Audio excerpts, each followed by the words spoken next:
तो आज हम बात करने वाले हैं नारुतो के मोस्ट पावरफुल विलन्स के बारे में।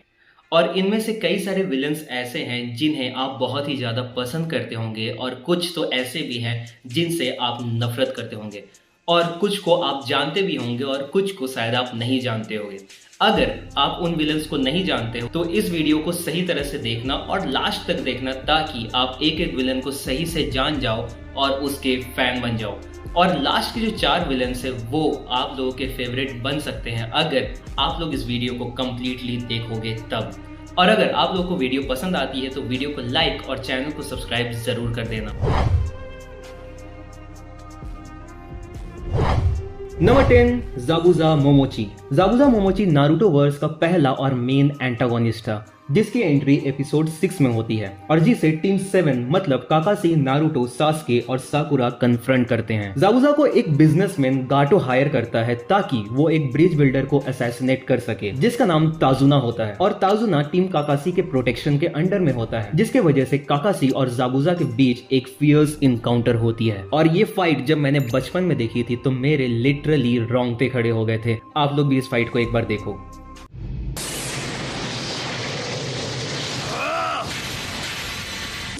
नंबर 9, काकुजू।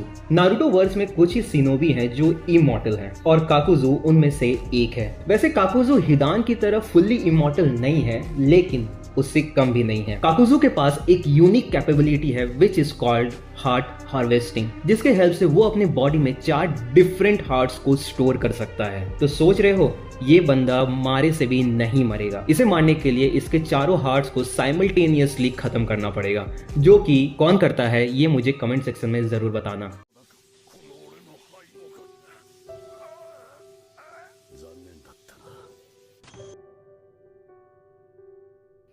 नंबर 8, हिदान। हिदान जासिन कल्ट का एक सिंसियर फॉलोअर था और परफेक्ट मैच था काकुजू के साथ। And with his devotion to Jashin Hidan acquires immortality. और हिदान की डेथ पोजीशन ब्लड जुत्सु को आज तक का सबसे डेडलीस्ट टेक्निक माना जाता है और हिदान को मारना एकदम इम्पॉसिबल था लेकिन अपने घमंड के चलते शिकामारु के प्लान को नजरअंदाज करना उसकी सबसे बड़ी गलती रहती है और वो मारा तो नहीं जाता है लेकिन पेरिश हो जाता है।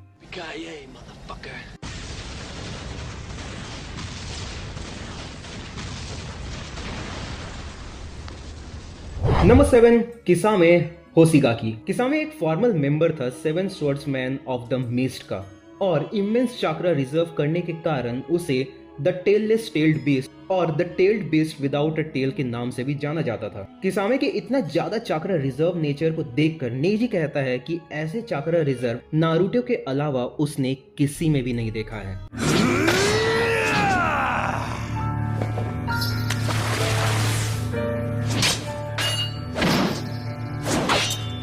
Number 6, Orochimaru. ओरोचिमारू की डिफरेंट फाइटिंग स्टाइल्स और स्ट्रेंथ उसे एक फॉर्मिडेबल फाइटर बनाती है। थर्ड होकागे हिरोजन सारुटोबी को पता चल गया था कि जल्द ही ओरोचिमारू उन्हें सरपास करके 4th होकागे बन जाए। लेकिन ओरोचिमारू की सेल्फिश डीड सारिगन को लेके उसके ऑब्सेशन और ह्यूमंस के ऊपर एक्सपेरिमेंट्स के वजह से ओरोचिमारू को लिव विलेज से एक्सपेल्ड कर दिया जाता है।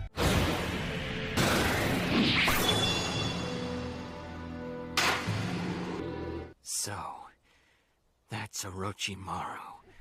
Number 5, Nagato Uzumaki AKA Pain. Nagato और नारुतो में काफी सिमिलैरिटीज है। दोनों ही डिसेंडेंट है द उजुमाकी क्लैन के, दोनों ही स्टूडेंट्स थे द लेजेंडरी जिराया सेंसे के और दोनों के ही चाइल्डहुड बहुत ही ज्यादा ट्रेजिक थे। रीनेगान और इमेंस चाक्रा की मदद से नागाटो नारुतो से पहले कभी नहीं हारा था। उसने सारे के सारे बैटल सिंगल हैंडेडली जीते थे और अपने पीस अचीव करने की ड्रीम के लिए उसने यहाँ तक कि जिराया सेंसे तक को जान से मार डाला था।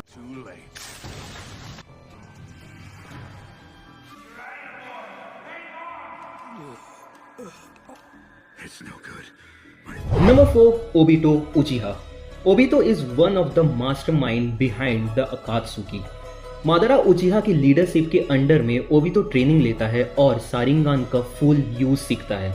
ओबितो ने 13 साल की उम्र में ही मिनाटो नामिकाजे को कन्फ्रंट किया था और यहाँ तक कि 9 टेल बीस्ट को समन करके उसे अपने गेंजुत्सु में डालकर 4th ग्रेट निंजा वॉर में यूज भी किया था।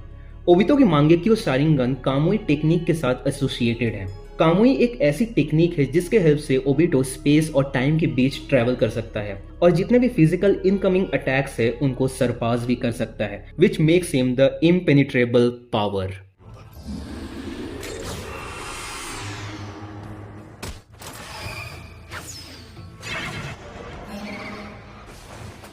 Number 3, Itachi Uchiha. Itachi was a truly a prodigy. इताची ने सबसे छोटे एज में ही चूनिन एग्जाम्स को पास कर लिया था और 11 साल की उम्र में ही ऑनबू ज्वाइन भी कर लिया था और जल्द ही वो ऑनबू ऑप्स का चीफ भी बन जाता है। लिव विलेज और उचिहा क्लैन के पॉलिटिकल इश्यूज के बीच में इताची लिव विलेज को चुनता है और अकेले ही पूरे के पूरे उचिहा क्लैन को रातों रात खत्म कर देता है, including his parents and loved ones. इताची को उसके फ्लॉलेस गेंजुत्सु के लिए जाना जाता था, जिसके यूज से इताची ने काकाशी हाटाके और ओरुचिमारू को डिसेबल कर दिया था, वो भी सिर्फ सिंगल ग्लेयर से। इताची के मांगेक्यो शारिंगन में एक स्पेशल एबिलिटी है which is called Amaterasu, a black inextinguishable flame, मतलब जो कभी बुझ नहीं सकती, और ये हर चीज को डस्ट में मिला देती है और ये तब तक नहीं बुतेगी जब तक वो पर्टिकुलर चीज डस्ट में ना कन्वर्ट हो जाए। Let's end this!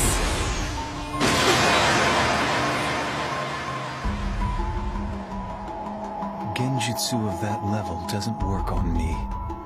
He used a Genjutsu reflection? Number 2, Madara उचिहा।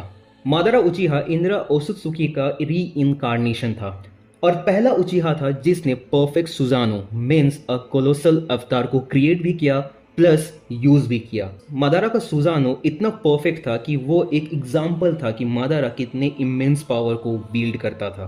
मांगेक्यो Sharingan और हाशिरामा के सेल्स की मदद से मादारा ने अपने मांगेक्यो शारिंगन को रीनेगन में अवेकन कर लिया था और इसके हेल्प से मादारा ने 5 कागो को एफर्टलेसली डिफीट कर दिया था और मादारा ने ही ओबितो को डायरेक्ट किया था अकात्सुकी फॉर्म करने के लिए और 9-tailed बीस्ट को कैप्चर करने के लिए, ताकि वो सारे सिनोबी वर्ल्ड को इन्फिनिट सुकुयोमे में कैप्चर कर सके। वैसे तो अगर देखा जाए तो ये बहुत ही ज्यादा विलेनस लगता है, लेकिन अगर आप क्लोजली देखो तो वो कुछ गलत नहीं चाहता था, जैसे कि हमारा थैनोस था।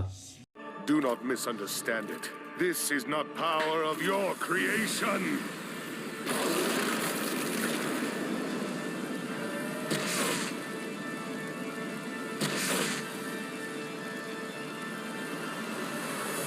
Number 1, Kaguya ओत्सुसुकी।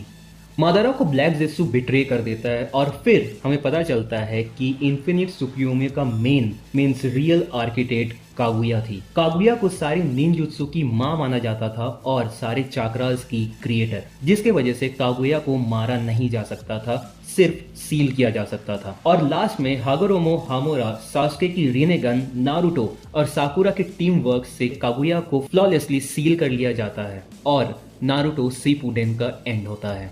Women, so don't you mock me! I really love you guys. Six paths, planetary devastation!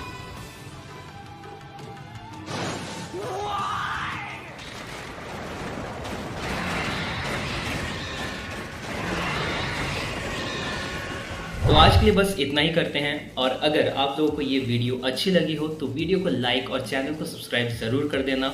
और अगर आप लोगों को ऐसा लगता है कि वीडियोस में कुछ चेंजेस करने की ज़रूरत है तो मुझे कमेंट सेक्शन में ज़रूर बताना। और आपके मन में अगर कोई भी वीडियोस को लेकर टॉपिक है तो मुझे ज़रूर बताना, ताकि मैं भी उस चीज़ पे काम कर सकूं और आपकी डिमांडेड वीडियोस इस चैनल पर आ सकें। तो मिलते हैं नेक्स्ट वीडियो में और तब तक के लिए take care and bye bye.